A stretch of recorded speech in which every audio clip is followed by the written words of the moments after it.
I'm just doing a quick live to let you know that my guitar app, Guitar Secrets, it now has a free trial, so you can access all of the content for 7 days, and then it's $10 a month, which is a bargain, because as a professional guitarist, I would charge probably $50 just for tuition, and there's 3 courses currently available. I'm going to focus on the first one today, which is Sexy Chords, and these are only for sexy people, so if you are hideous, please look away now. These are not for you. So what is a sexy chord? Well, here is a boring bar chord. It's a G sharp minor. It works, it's fine, but this one, G sharp minor plus 9, that's properly sexy. That's going to get someone laid. Will it be you? Perhaps. So in the app, what I've done is I've got about 20 or 30 chords, and these are all put in context as well. So instead of just a chord like that, what do you do with it?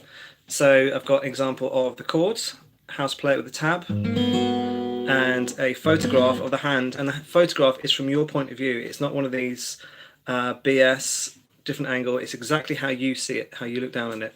Then there's a quick chord progression where it shows how it's used. So in this, it would be G sharp minor, essentially E major, and then F sharp major. So it sounds different to being used instead of a regular G sharp minor. Other chords, let's see what else we've got. A major 9 sharp 11. Now that might sound like a bit of a mouthful. That's what your mum said. But it's quite a good chord because this is an A major, which is fine. But this adds a little bit of shimmer and sparkle. So, excuse the winter flu. It's quite a nice chord. So instead of using that, let's say A major, B, C sharp minor,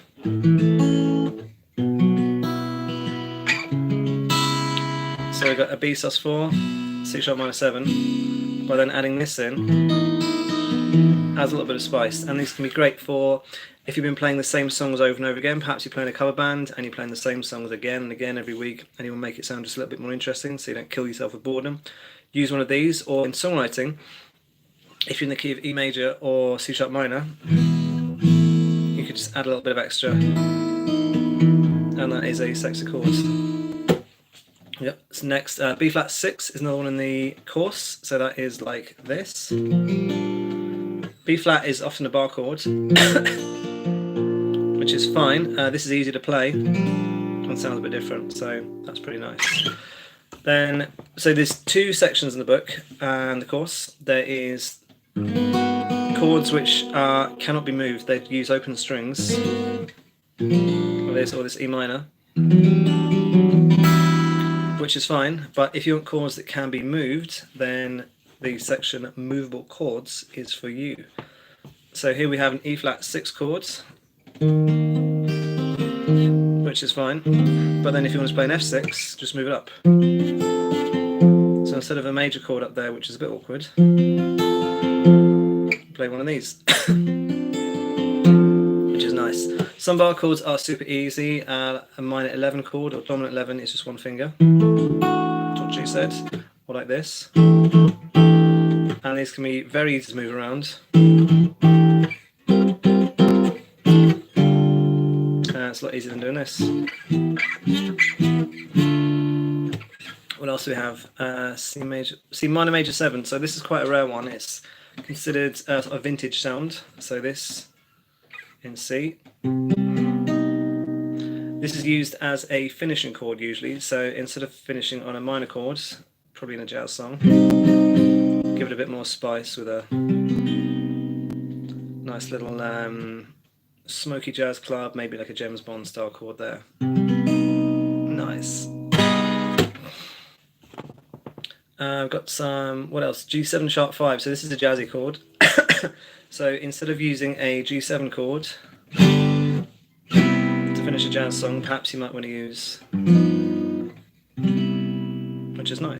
It's the weirder a chord sounds and is said, so it could be a G7 sharp 5 flat 13, which is weird, but the more tense the chord is, the better the resolution, because from a D7 to a G, it's kind of boring, but if you make that quite an unusual sound,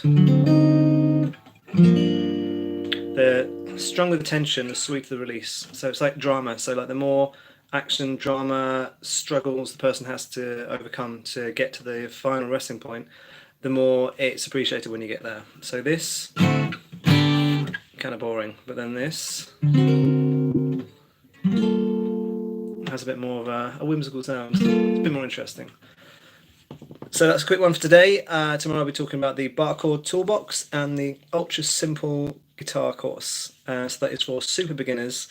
If you've never played guitar or you tried and you found it difficult, this will help a lot. So check it out. I'll leave the link for the App Store and the Google Play Store, and you can get a free trial on that. Cheers.